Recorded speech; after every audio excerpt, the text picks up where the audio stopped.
अमावस्या के दिन सारे पितृदोष समाप्त हो जाएगा, सारा पितृदोष समाप्त। जिनके यहाँ पितृदोष होता है, काल सर्प दोष होता है, वास्तु दोष होता है, उनको ज़्यादा कुछ नहीं करना होना। महाराज एक बेल का फल लीजिए। क्या लेना है? बेल का फल, बेलपत्री का जो फल होता है उसको ले लो।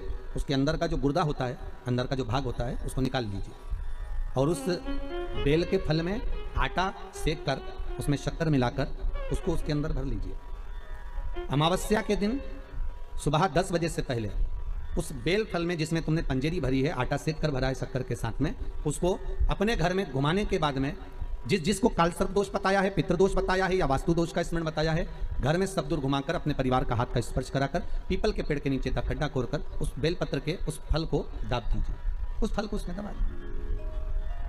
महाराज केवल एक अमावस्या करना रहता है, पितरों के दोष से मुक्ति मिलती है और हमारे घर के कार्य सफल होना प्रारंभ हो जाते हैं। कार्य की सफलता होती है, कार्य में सफलता प्राप्त होने लगती है। अमावस्या के दिन दोष काल में, प्रदोष के समय पर, प्रदोष काल में शाम के समय पर जाकर किसी भी नदी, तालाब, बावड़ी, कुआं, कहीं ना कहीं जो आपके पास में हो, वहां पर एक घी का दिया, बत्ती का मुंह दक्षिण की ओर कर अवश्य जलाकर आ जाना। सारे पितृदोष समाप्त हो जाएगा, सारा पितृदोष समाप्त। अमावस्या के दिन किसी भी जलाशय के पास में, नदी, तालाब, बावड़ी, कुआं, जो आपके शहर में, आपके गांव में, आपके नगर में हो, वहां जाकर लगा दे। अगर नदी, तालाब, बावड़ी, कुआं नहीं है तो पीपल का वृक्ष हो या बेलपत्री का वृक्ष हो या बट का वृक्ष हो, उसके नीचे लगा दो प्रदोष काल में। पर अमावस्या के दिन लगाएं जरूर। क्यों?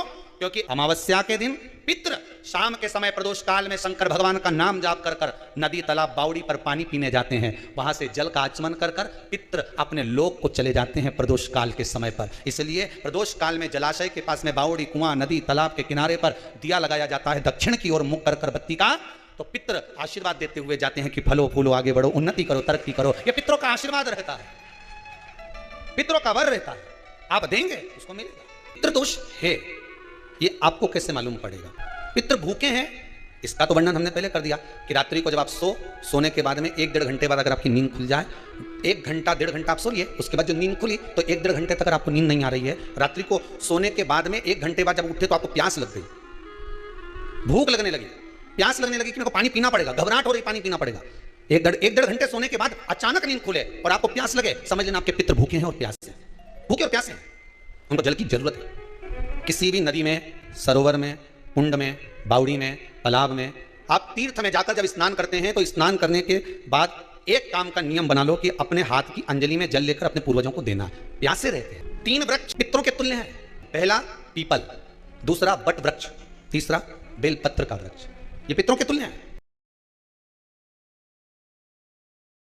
अगर आपको रात्रि में नींद नहीं आ रही है, ऐसा लगता है कि रात्रि को 1 घंटा 1.5 घंटा सोने के बाद कुछ गलत गलत विचार आने लगते हैं, नींद सुबह 3 बजे तक, 4 बजे तक नहीं आती, 4 बजे के बाद फिर नींद आती है, तो एक प्रैक्टिकल जरूर कर देखना। एक प्रैक्टिकल करने में क्या जाता है, प्रयास करने में क्या कुछ जाता है क्या? 1 लोटा पानी लो, उसमें थोड़ा सा कच्चा दूध डाल लीजिए, पत्री का पेड़ या पीपल का पेड़ या बट का पेड़, इन पेड़ के नीचे ले जाकर उस दूध को दोपहर में सुबह 10 बजे से लेकर 12 बजे के बीच में ले जाकर चढ़ा दीजिए। रात्रि को फिर ना आपको प्यास लगेगी, ना भूख लगेगी, नींद एक बार लगी तो सुबह ही खुलेगी। 3 वृक्ष पितरों के तुल्य हैं। पहला जम के बोलिए पीपल, दूसरा बट वृक्ष, तीसरा बेलपत्री का वृक्ष।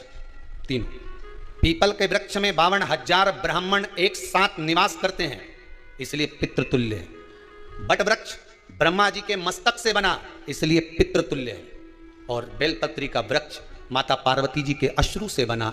जब आंसू गिरे थे माता जगत जननी जगदम्बा पार्वती के, उस समय पर पितृलोक में हलचल उत्पन्न हो गई थी। हमारी नातिन की आंख में आंसू कैसे आ गए? मैनावती की पुत्री है, पितरों की नातिन, इसकी अश्रु कैसे गिर गए?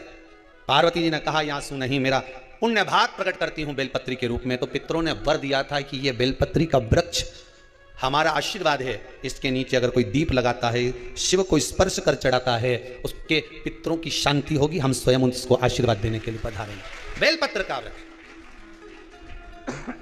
पितृतुल्य। तो रात्रि को अगर भूख लग रही है, प्यास लग रही है तो पितृदोष। दूसरा पितृदोष का लक्षण बताया, घर में कोई शुभ कार्य ना हो, वंश की वृद्धि ना हो, 1 रुपये कमाओ, 1.25 रुपये खर्च हो रहे हैं, पैसा 10 जगह से कमाई आ रही है पर घर में टिक नहीं पा रही है, आया गया, पितृदोष है।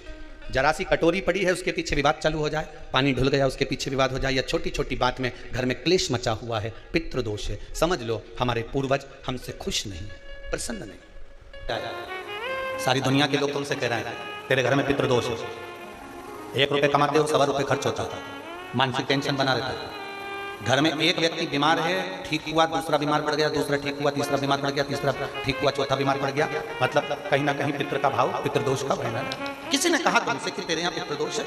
तूने ब्राह्मण को भोजन करा दिया, पिंडदान करा दिया, तर्पण करा दिया, तिलांजलि करा दी, गया जी का श्राद्ध कर दिया, हरिद्वार चली गई, वहां पिंडदान करवा दिया, ब्राह्मण भोज करवा दिया, तिथि पर भोजन करवा दिया, सब कुछ करवा के देखे। अब एक काम और करके देख लो, एक काम और करके देख लो। जब तुम घर में भगवान शंकर की आरती, तुम्हारे घर में शंकर जी का शिवलिंग है, भले काय का भी हो, छोटा सा, भले सिल्वर का कंकर शंकर हो, नर्मदा का कंकर हो, चाहे शंकर पारक के हो, पीतल के हो, स्टील के हो, लकड़ी के हो, जिसके भी हो, लोहे के हो, पाषाण के हो, जिसके भी हो, शंकर का शिवलिंग अगर हमारे घर में है और आप रोज प्रतिदिन भगवान की आरती करते हो प्रतिदिन, और आपको लग रहा है कि मेरे यहाँ तकलीफ चल रही है, ठीक ही नहीं हो रही, लगभग 1.5 महीना आप कम से कम 45 दिन, 1.5 महीने के करीब में ऐसा प्रयास करना कि भगवान की आरती, शंकर भगवान के शिवलिंग की आरती करने के बाद उस दिए को भगवान के सामने मत रखो, उस दिए को उठाकर जहां तुम पानी जा रखते हो उसके पास में, उस दिए को भगवान के सामने नहीं रखना। आरती उतारने के बाद उस दिए को ले जाकर सीधे परिंडे के पास में, उस हंडे के पास में, मटके के पास में उसको रखो।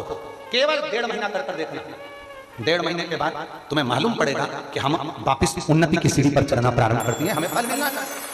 अब तुम्हें ना कहीं जाना है, ना कहीं आना है, ना कोई खर्चा है। खर्चा है क्या? ईमानदारी से बोलो, कोई तुम्हारा लाखों का रुपया लग गया क्या? रोज आरती करते हो रोज आरती। बस आरती का नियम बना लो कि हमको पितृदोष किसी ने बोला है, हमारे घर में अशांति है, पितृदोष है, कोई कह रहा है कि तुम्हारे घर में पितृदोष है, हमने सब कुछ करके देख लिया। अब हमें यह करना है कि महादेव की आरती जब होती है तो उसकी ज्योत का दर्शन करने पर 1000 कपिला गाय के दान का पुण्य मिलता है। तो यह पुण्य हम हमारे पितरों को देते हैं जिससे उनकी मुक्ति हो जाए और हमें आशीर्वाद। उस दिए को नीचे नहीं